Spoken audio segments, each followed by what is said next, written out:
Okay, hello. Welcome, Megan, to the Speaking of Tea podcast.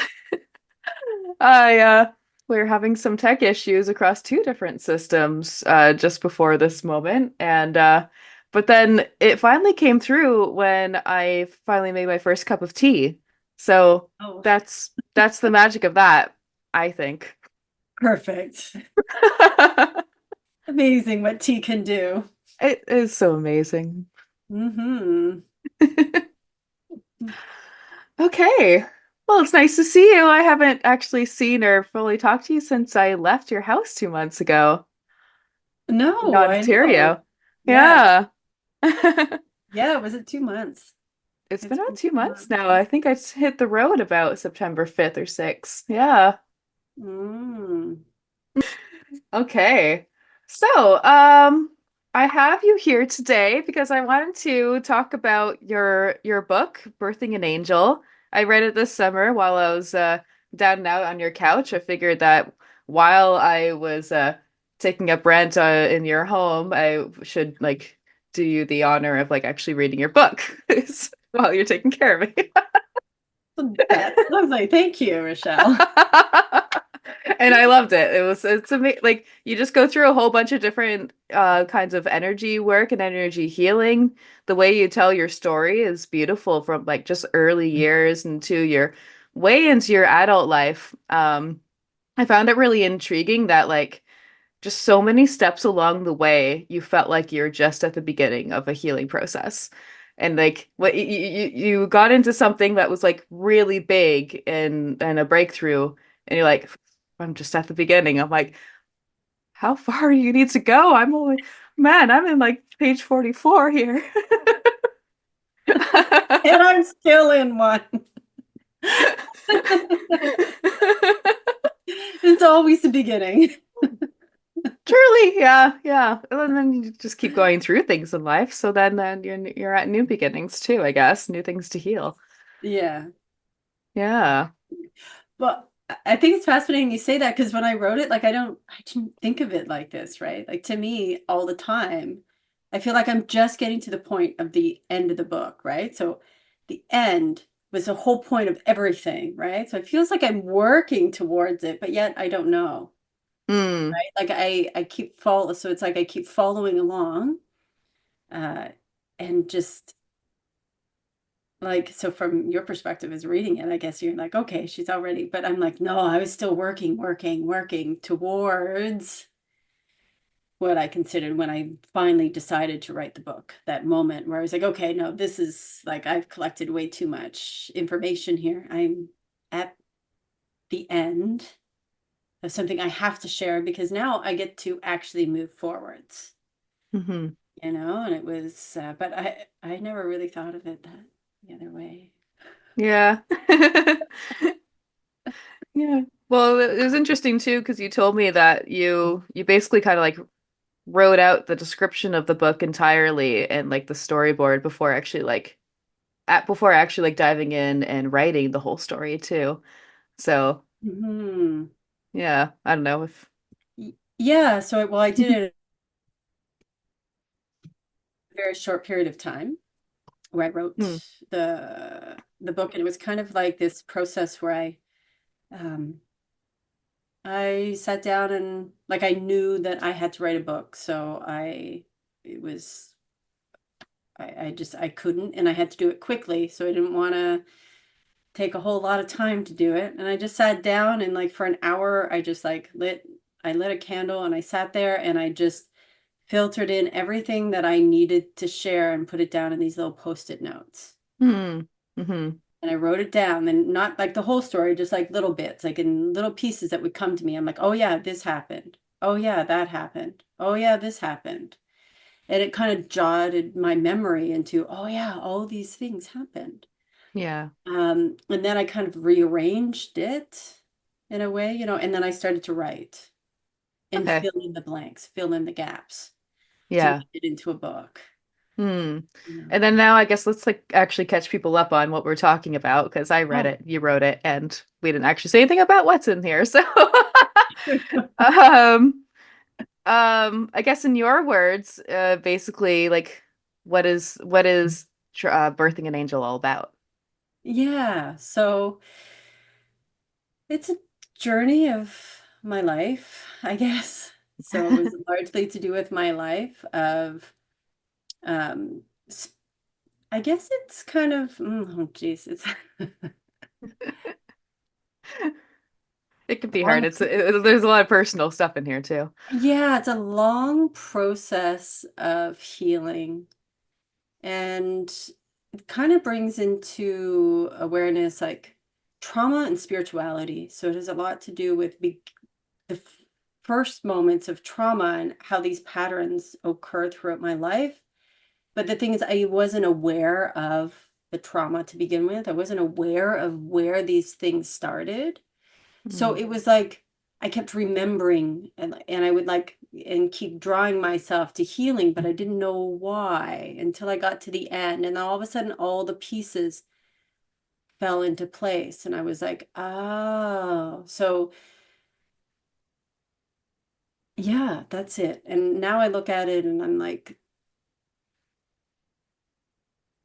a lot of my energy work that I was getting into and like the healing modalities and like working with angels prior had to was kind of chosen by that original trauma to not be safe in my body. So because I didn't feel safe in my body, I was able to uh, keep more of a connection with spirit or whatever it was, you know, like spirit, my higher self, God, whatever it was, you know, that however we want to call it, to be able to um, and try to get into my body. Once I started getting into my body, then all these pieces started to fit together. And you can say, well, I walk around on my body.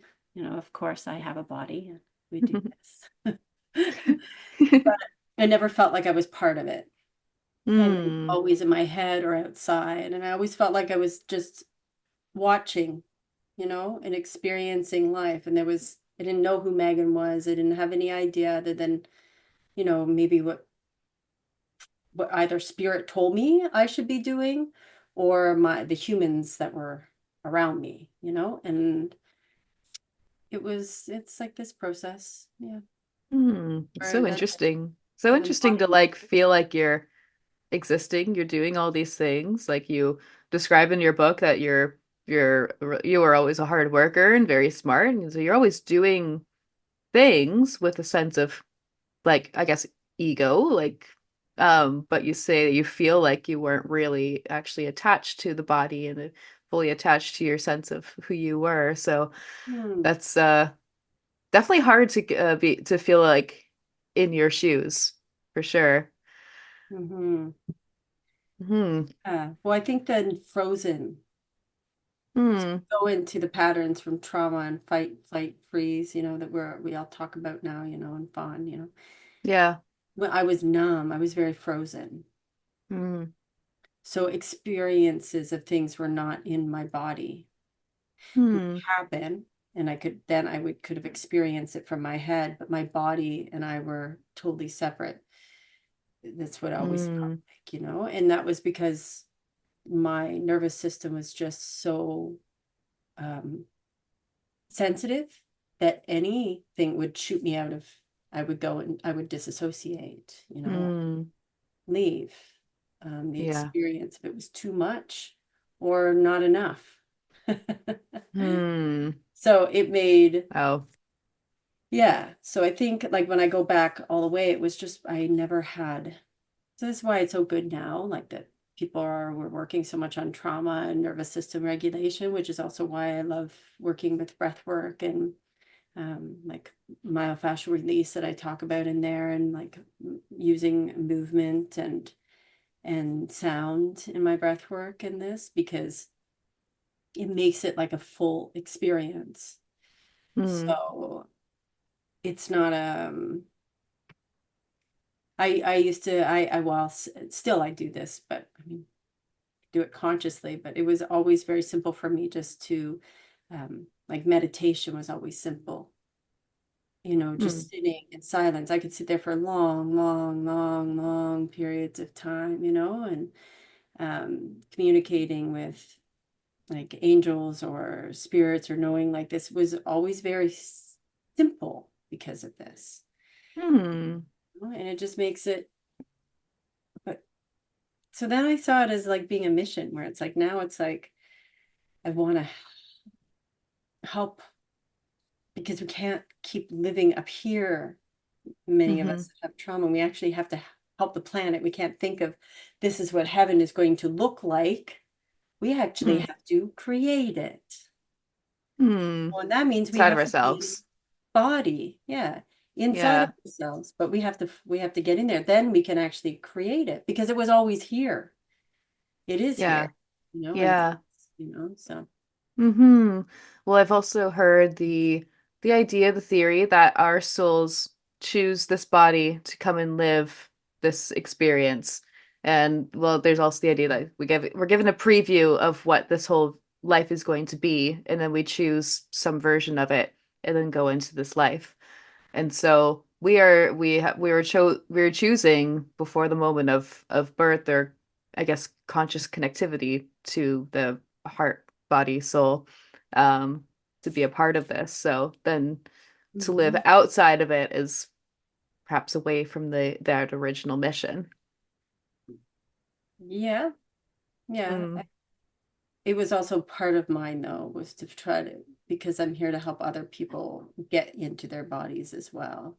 So it's yeah, kind of like I consciously chose the experience before I was born, the yeah. original wounding, in order for me to go through. And I think that a lot as well, what I find fascinating is like what happens inside of our mother's wombs Hmm. Yeah, is that's actually the whole breakthrough in the part of the program, yeah. part of what you chose. Yeah. Then we can heal the ancestral lines as well, right? And Mm, what our mother and what our mother's mothers and like going through the lines of generational trauma that we chose hmm. experience is experienced within the womb. All of our mothers' emotions, feelings, what they're going through, their frequency, their vibration is part. Hmm. Mm, And then we're made in this, and then we are birthed. But that's all programmed prior to from our soul. Oh, what is it that how do we want to learn? How do we want to and like heal? But what do we want to do? How do we want to live this life? And that's part of the programming. And I think, mm. yeah, so that's also, yeah, that's a big one that I came to. And that was one. Yeah. I was just reviewing that part of the book. So during these sessions, I guess you're going to like workshops about myofascial release, and Yes. that's when you really discovered that birth trauma, or well, you said you died inside the womb, actually. And Yes. yeah, so I mean, it's a really amazing description in the book how you actually like arrived at like finding that, but I guess I guess still like how did it actually like feel to discover that, and how did it feel like you were able to connect the dots of your life experience when you discovered it? Well, I think because I went through the experience so many times in a row, like that training was like 2 weeks full on, like every day I was in there. Hmm. It was just like this. I just kept allowing my body to experience, and then I would just kind of watch the experience, right? So my body would would travel through this, and I Yeah. would kind of watch it, and then I would like my mind would be like, oh, this is happening, my body. So I would let my body do what it needed to do. It wasn't coming from my Mm. head, it was coming from my body, which also helps when you disassociate. Okay. I It's an added I added mean, bonus fair, yeah, when you because travel. If because you're more consciously dissociating, that's better to get to that point. yeah, so it's like that was part of it's like some And people, I just want to what? ask, is traveling to the womb like typical of like a myofascial release session, or is that something that you personally we're needing to get to and experience. Well, there is it's not necessarily that it's typical, but as I wrote in it, what I started to notice was these patterns that occurred where we start kind of at the most, like when it comes to our physical body and the energetics, we start at the most recent traumas, Mm-hmm. typically when we're going to go into working with the body and like allowing the unconscious of our body to move. Yeah. It has a tendency of, it doesn't have to though, but this was just what I witnessed was that it could kind of go through a lot of the sooner traumas, the more recent, the easier, the ones that are kind of on the surface, you Mm-hmm. know? And so whether that's car accidents or birth or like our giving birth or if it's Hmm. abuse of some kind, like we'll kind of travel through. And I think eventually we end up where our systems, we have kind of collected enough of ourselves in our body to be able to go back to the womb. I Hmm. think it's a process, and I think there's some blame. I'm not so sure that you can, like in witnessing, because we do this a lot in in breath work too, that you can witness, you can see the movements of people go back to the womb. And most of the time, those people, they have done a lot of the breath work already, Hmm. or they've done a lot of the releasing already to get them back to the point where the movements, the expressions of the body are not of trauma any longer, you know? So you can see sometimes Hmm. just this, they're always slower movements, their frequency, vibration, they end up being different, you know? Okay. Hmm. And so when we're working with people, you can see that. Yeah, you can see this. Okay.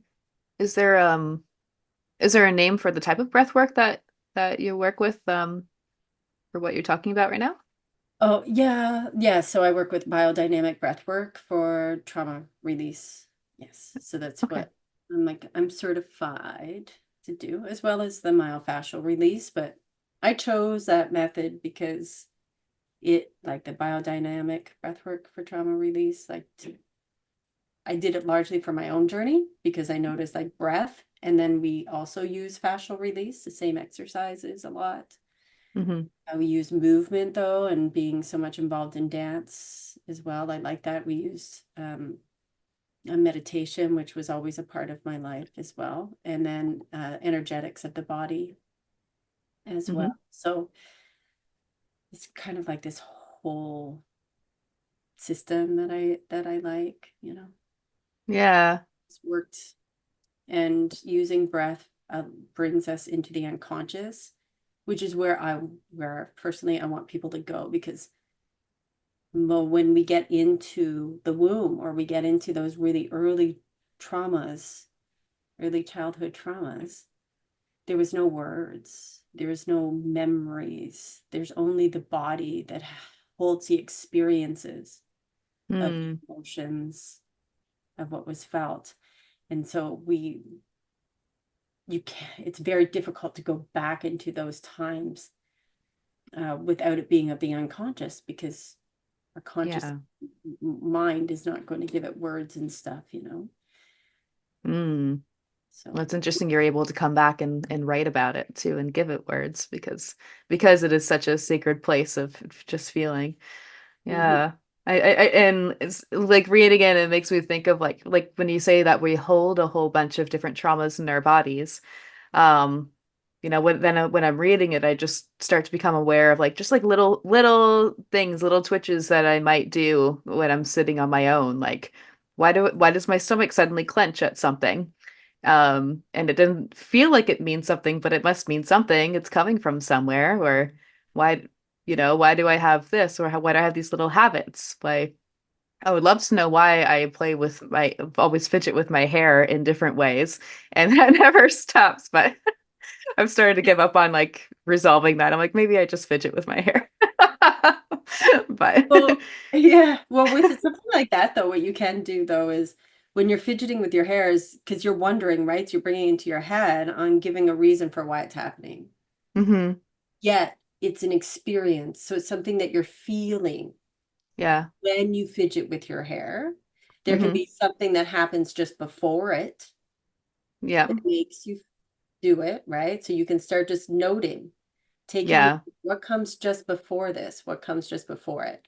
And then it's the feeling that you get from the Mm. hair. So maybe, lots of times we go into self-soothing of some sort, right? Mm-hmm. And And so, sometimes I do find myself if I'm just kind of zoning out, not really interacting with stuff around me, and then I just kind of like start either fidgeting with my hair or looking for, I don't know. It could be dead ends, it could be like loose pieces of hair, it could be oh checking yeah, I in. remember you Dreadlocks there's a whole tell you. bunch to always check in with and whatever, but yeah. Hmm. Yeah. Yeah. And I mean they can just be patterns That's that yeah. start. Just hair comes up because I have definitely worked with a couple clients where um, they spend a lot of time alone, Hmm. a lot of time alone. Mm-hmm. And so they didn't have any soothing. So you lots of times they twist. And you Mm. so from working with people and witnessing this, Yeah.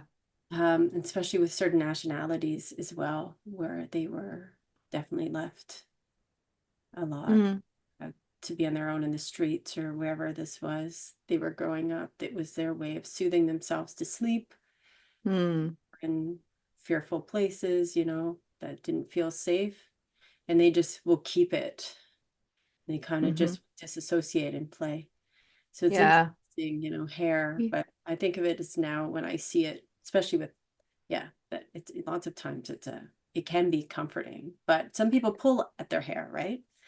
So they Yeah, like that's mm-hmm. so many. I can understand. I think with the hair thing and connecting with the I don't know. I guess with if it's feeling like from feeling lonely, it is like a one constant. Like you're aware of your hair, the length of it, the color, and it's just soothing to know, yeah, that it is a certain way, or that's something to pay attention to. And if Hmm. it's from feeling like lonely or in tough situations, it's yeah, it's comfortable. I mean, I keeping all this hair now because it's also like a pillow. I have a pillow everywhere I go. I love having long hair for that. Nice.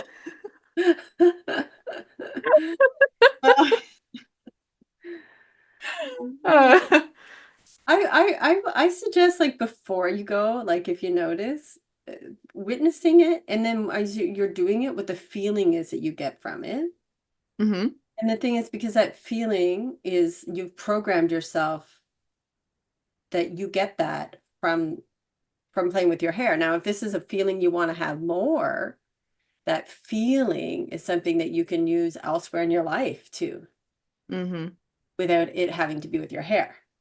Yeah, that's probably why I'm drawn to crafting too. I do like to keep my hands occupied. So Mm. making jewelry. I used to be really into making polymer clay. That personally was like um a way of me to I don't know process like difficult moments. Like if I mean I think I was especially doing polymer clay stuff when I was in high school and early university too. So it's Yeah. definitely a way that when if social situations were kind of getting to me or just things in my life, I was just able to get away from that and work with the different things and Hmm. because I like to make like Pokemon and stuff. So then I would go look up pictures and then try to mimic it. I was really good at and I was proud of like the quality of something that I made. So Yeah. then it was the coming from something difficult to crafting, creating something that I was proud of, and at the end, my mind was very clear. So it was very meditative kind of thing. Mm-hmm. This could, and yeah, like with that, it's actually like a healthy model of being able to use it when you need it. Yeah. So yeah, that's using like what we call and like having a resource, having somewhere that's safe, and then knowing that we can use it when we need it.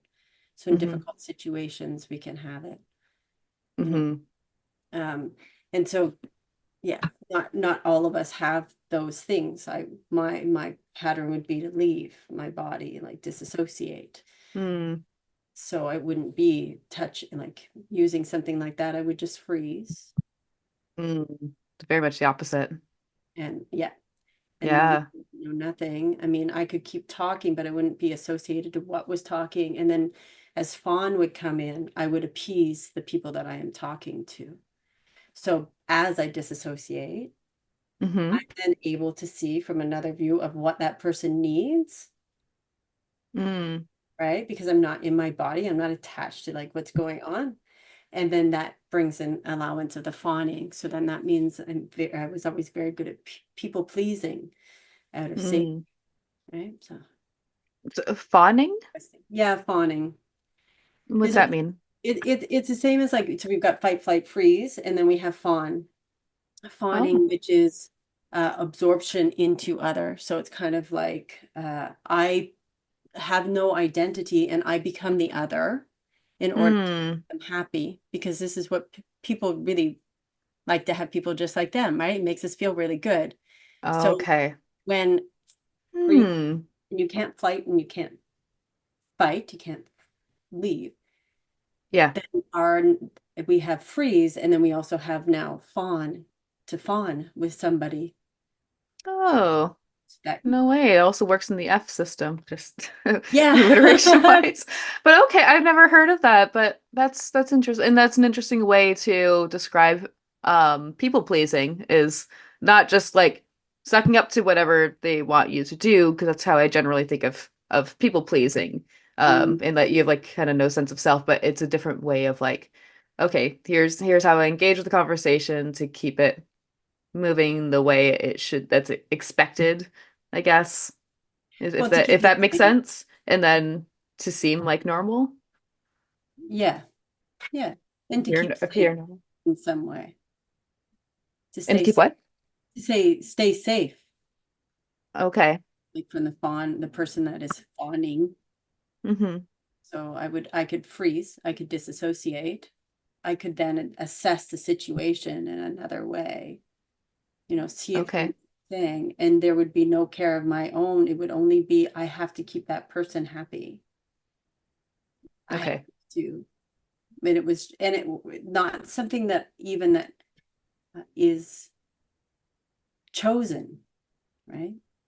Just is, and that's what fawning is we don't know, and then then that like when I first heard about that one, I at the beginning I was like, yeah, it changed a lot of things going from like the numbness and like being frozen, and then all of a sudden realizing I was like, oh yeah, but then it came into because not being frozen and quiet also caused me trouble.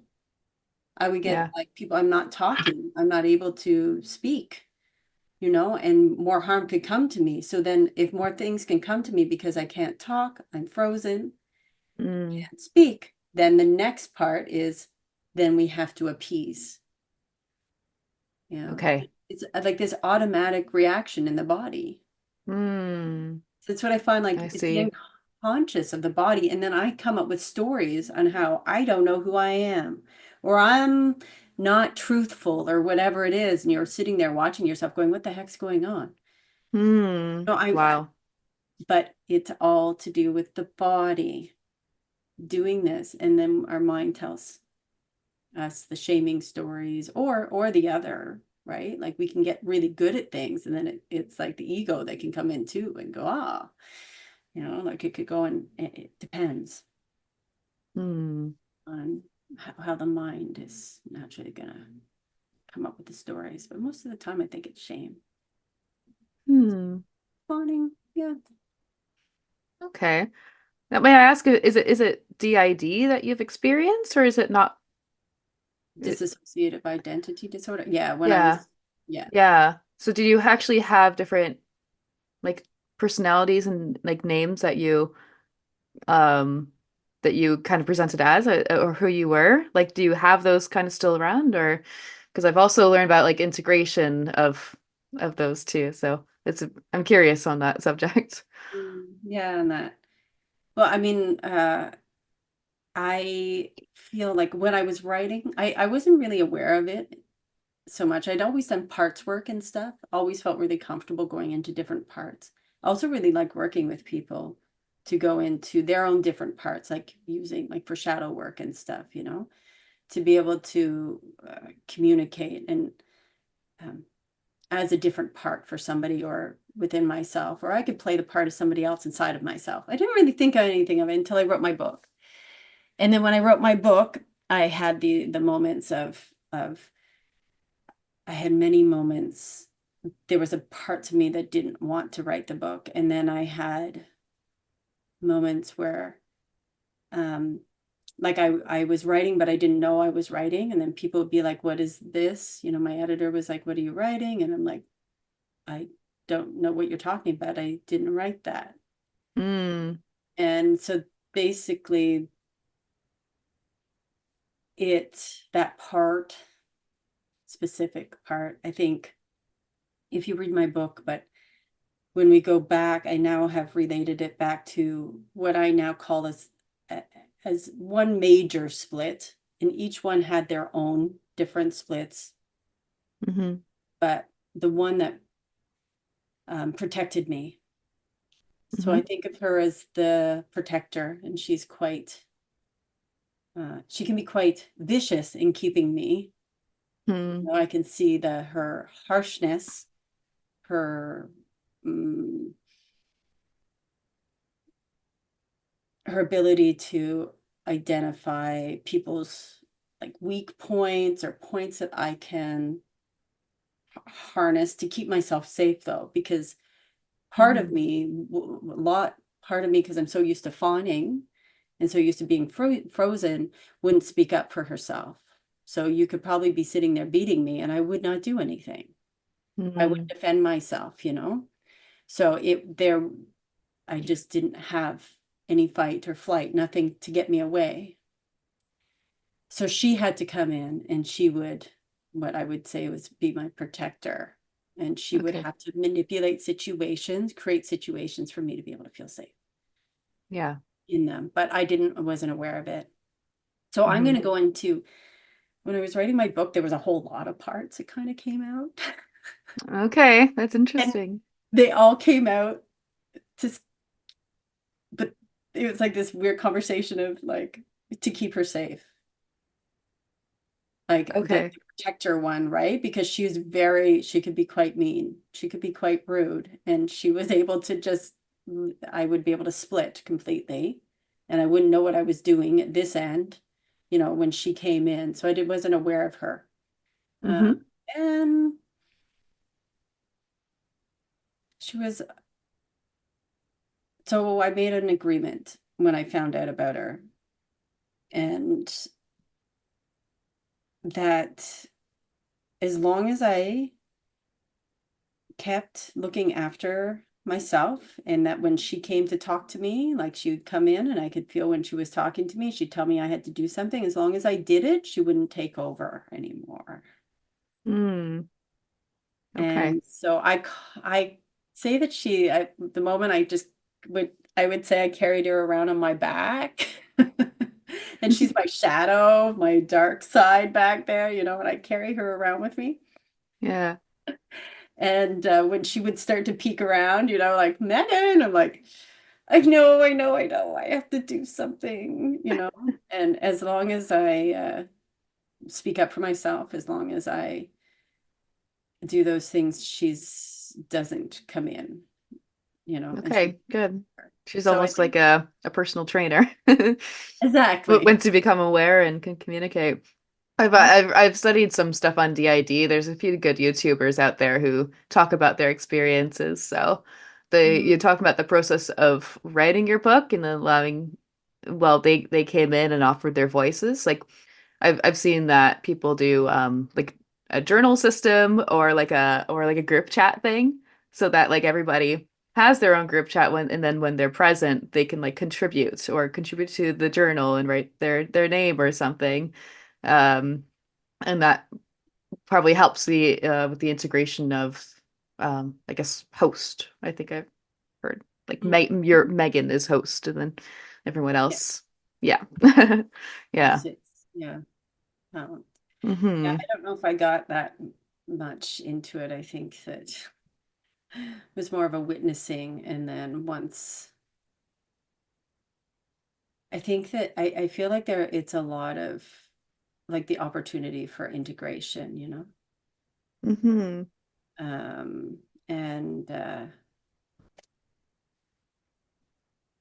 I think that from a bigger system, from a bigger thing, that we all have these, right? And we are all different pieces of the same puzzle. Yeah.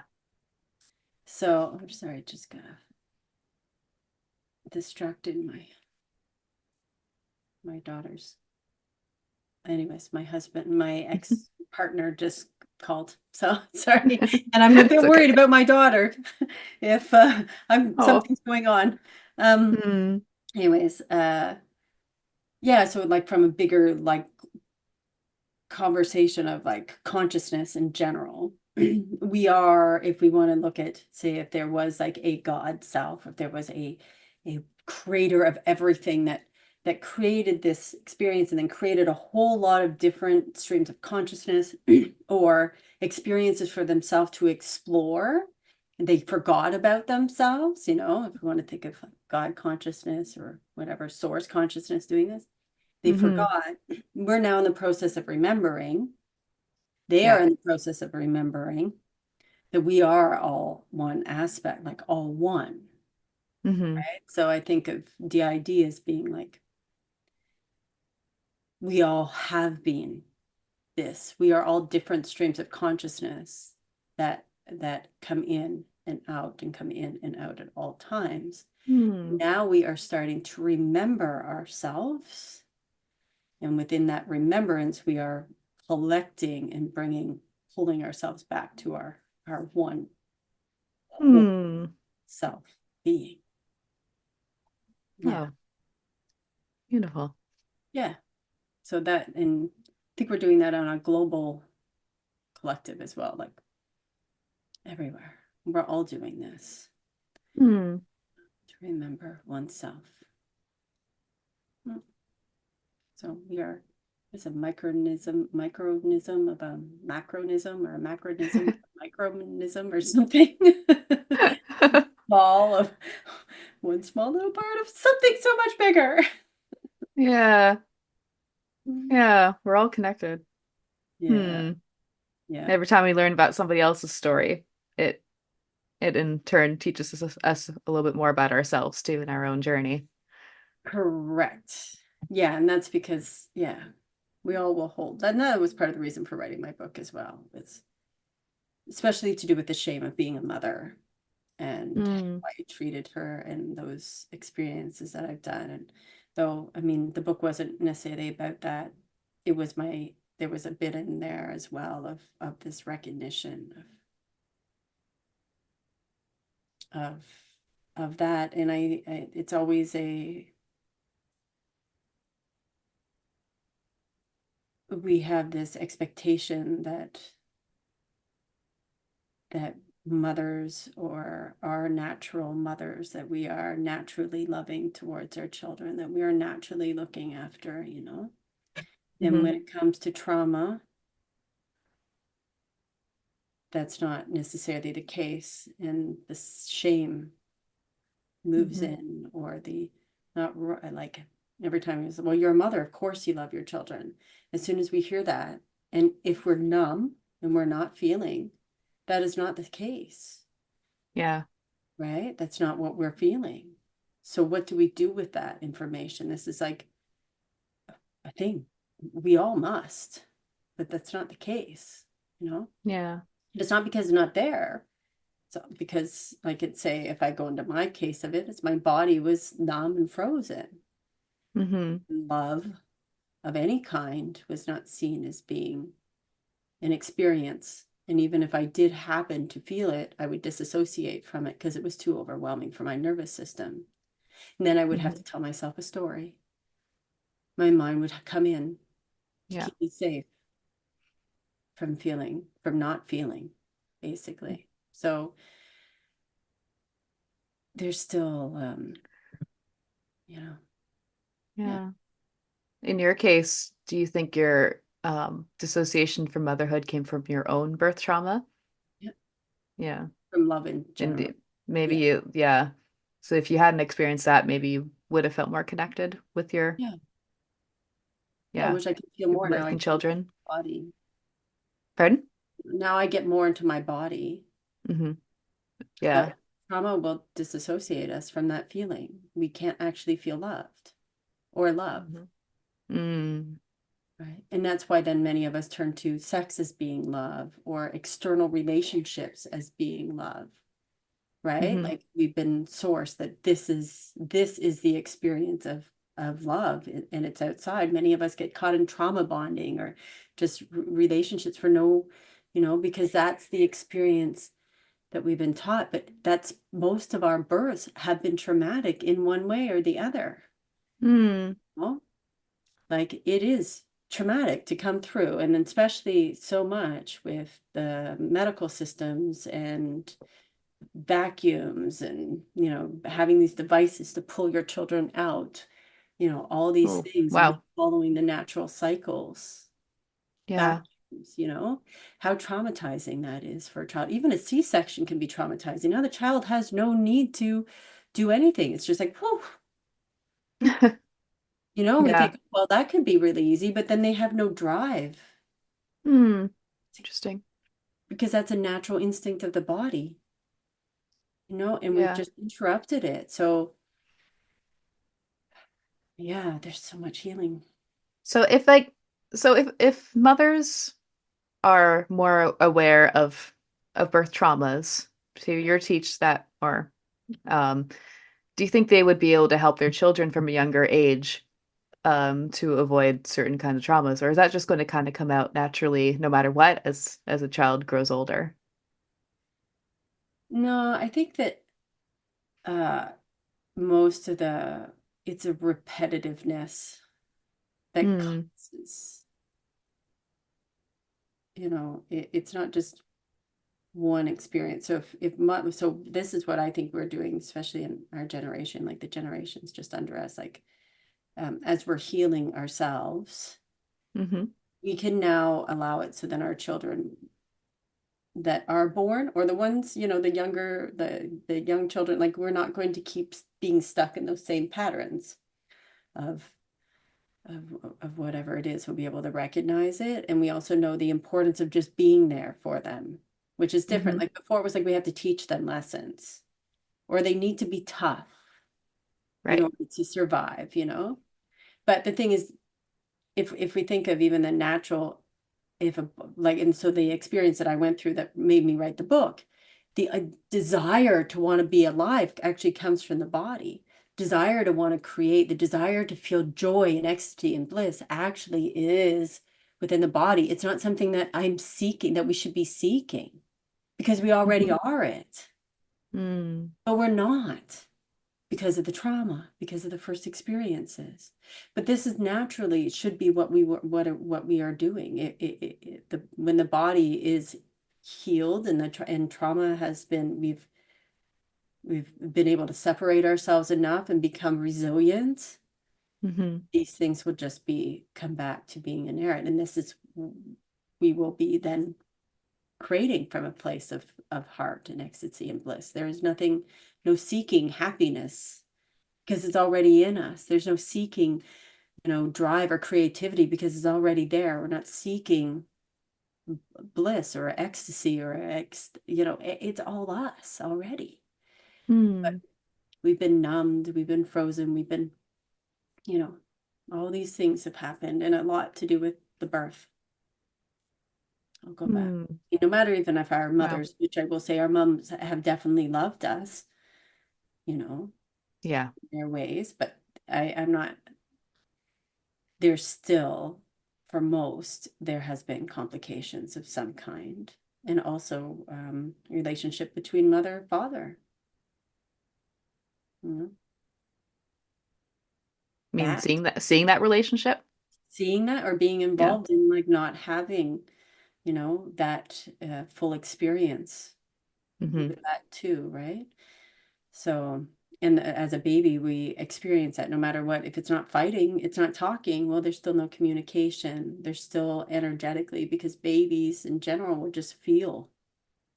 They Yeah. feel, they Yeah. feel. So if you That's why they think, just cry because they don't know how to, they don't have words, but they have all these yeah, noticing things. And they're sensitive too, right? Like, I mean, and crying they is say they okay. say babies see ghosts and all these things and they're way more highly sensitive, but they're unable to communicate. Yeah, in a way that we understand because we've been programmed into using speech and language, a Right. certain way of doing it. Babies Mm. actually are communicating. They're Yeah, actually great that's communicators true. if we were stay Mm. attuned to it to begin with, Okay. Yeah. because they Mm. are pure needs right there, pure want. They are Yeah. at all moments fully present. That's why when you do see babies, there's like this feeling of, wow. Hmm. Just they have this like they're not everywhere trying to figure it out. They just are, and they Yeah. don't have reasons on why or what. So like Hmm. needs of food, of, touch, Yeah. like they know that they need these things. The body already does it. It's just we're not in attune to it. We've been trained, programmed out of. We've been told, a baby cries, it needs to be fed. Okay, well, if that's not the case, then it needs to do this or it needs to do that. And you can't pick up your baby for too long, or else you're gonna, touch is so important. Hmm. Sometimes that's what they're crying for. Okay. Yeah. Yeah, they're like, Hmm. I need touch. And you're like, yeah, well, if I hold you the whole time, you're gonna be spoiled. And oh my goodness, we have so many things, right? That's Yeah. what that well, I know that's a story my mother told me that when I was a baby and crying and stuff, she was being told like, no, just don't pick her up all the time. Like she needs to learn to be independent and alone and not be coddled every time she cries. Yeah. It's a story I learned. Right, exactly. And Yeah. people following that, yes. I mean, we had been taught, and some people were a lot worse at it, like leaving their child. But if you think of a nervous system, if you were put to bed by yourself and you cried, right, Yeah. and the parents wait, Yeah. child cries, well, eventually they do what I would have done, disassociate. The Hmm. cry stops, Yeah. the pattern stops. Parents go, oh, thank God. See, they're learning.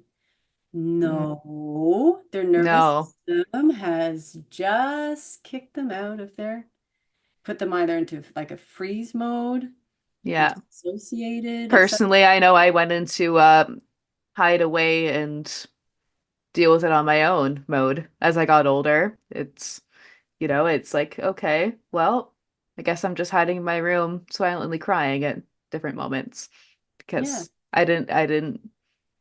well, I guess like, I guess from different experiences and then being taught from a young age that it's not, I don't know if it's not always welcome or it's something I'm supposed to learn to deal with alone. So, I yeah. mean, which is okay at times.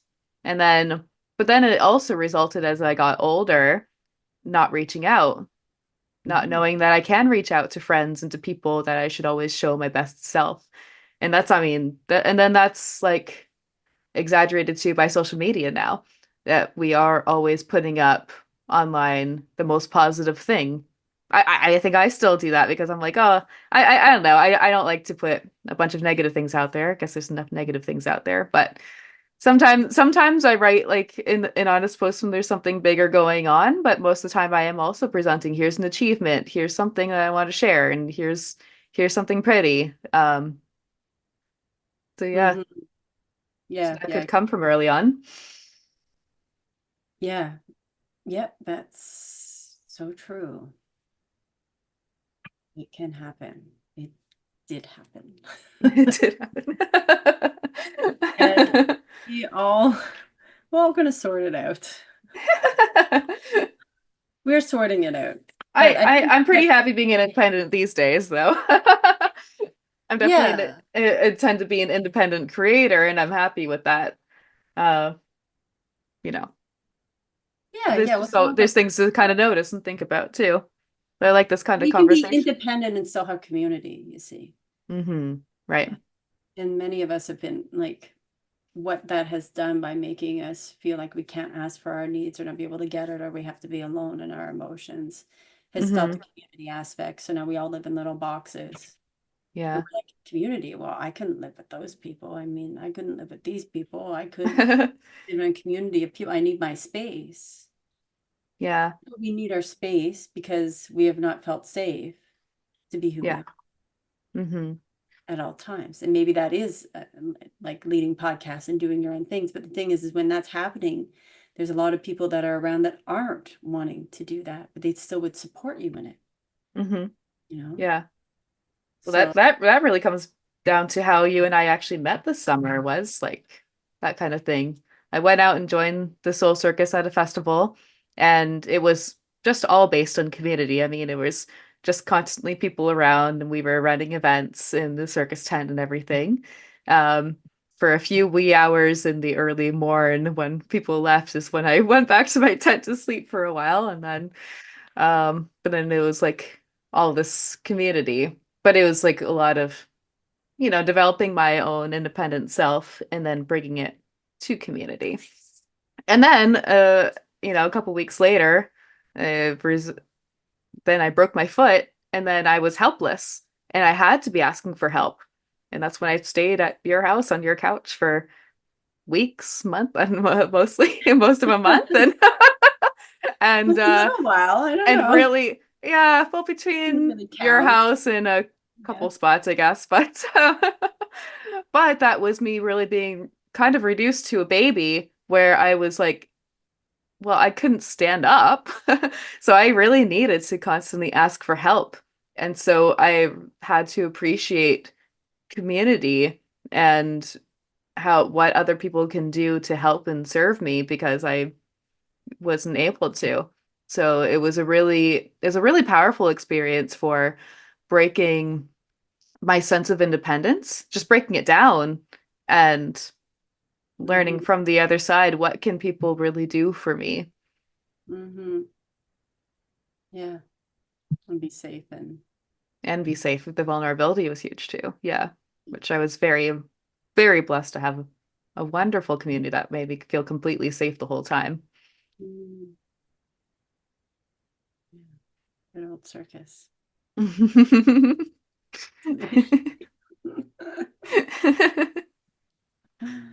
Yeah. Yeah. I don't have anything else to say about that, but Hmm. Yeah. Well, this has been lovely. Um, yeah. Feels like a little pause in conversation that's either a segue into a new conversation or a wrap up. How much time do you have? Which way do I take this moment? I know, I'm thinking it too. I'm like, I feel paused. Yeah, I'm like, I'm very paused. I'm just trying to see why,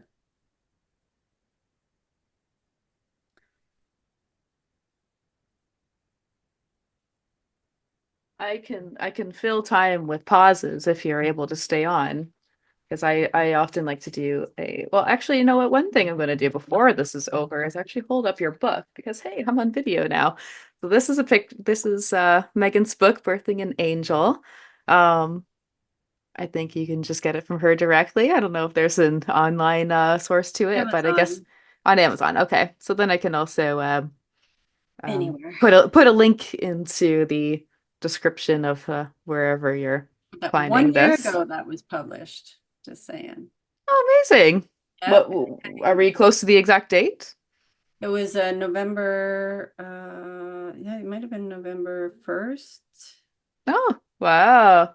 Yeah, that I So you chose Birthing an Angel to come out on Day of the Dead. perfect.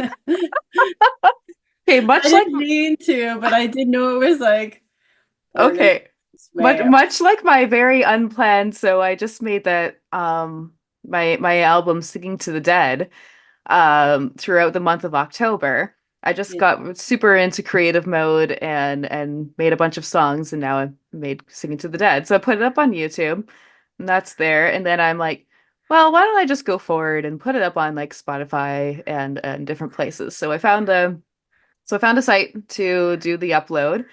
And it's like, okay, it's under review. And so then now two weeks from the date is when it will be released. It's coming out on November 11th, Uh-huh. Remembrance Day. On Remembrance Day, Singing to the Dead will be released. If I Yes. had a choice in the matter, I would not have planned that. That just seems too. Yeah, well, it's a good date.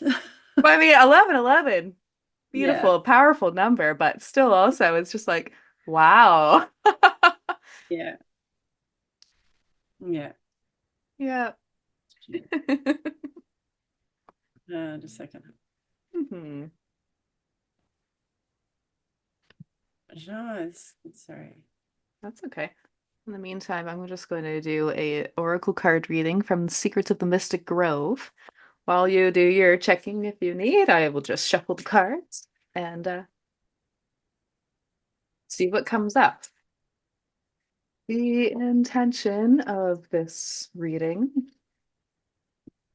is to pull a card that represents a state of being or a struggle to overcome for anybody who is called to or called to see or listen to this. Bloom, recognition, acknowledgement, being seen.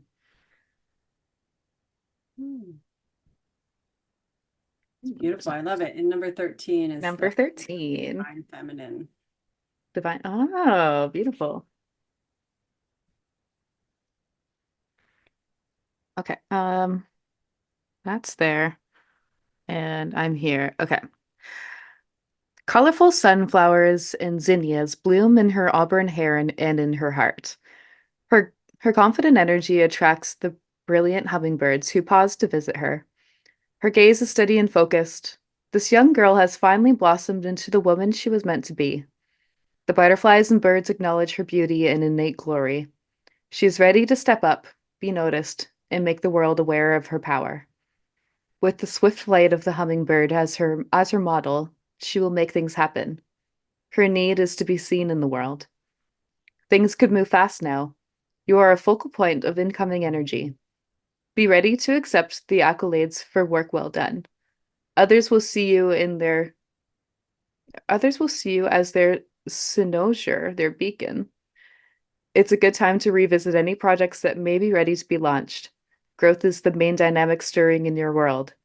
Don't be afraid to present your talents to others. They are looking for you. They are looking to you for your leadership. Never fear your own success. False modesty will not serve you now. The limelight is waiting for you. It's up to you to take your spot in center stage. I personally relate to that a lot. Yeah, it sounds good. Especially with this too, huh? hmm Yeah, I just Well, thank you so much, Megan, for joining me on this podcast. It's the first one for Speaking of Tea that I've done on video, so that's a exciting little change for me to be able to put out there. Yeah, I loved the conversation that we had. Uh, just going through all different elements of healing. I think it's going to give a lot of people things to think about in different elements of their own journey and experiences, and hopefully they feel drawn to get a copy of your book because it really goes deep into discovering parts of the body holding in trauma, and then how your mind uh, associates with those different things too. Very Yeah, there's definitely a lot of interesting things to learn, and then the different healing modalities that you were discovering in your own oh, healing this life, process huh? gives me all these different things to I'm like, wow, how can I make time and afford for all of these different healing things that I could go and 2 week retreats for and then integrate them into my healing. Okay, maybe over time, but yeah. Yeah. Thank you. And this was fun. Um, and I enjoyed the conversation, and hey, look forward to seeing more of your video podcasts as well. Honored that this is the first one, but I think you'll do some more. Yeah. Probably. Maybe I'll get myself solely on the screen next time, or we'll see. Yeah. Okay.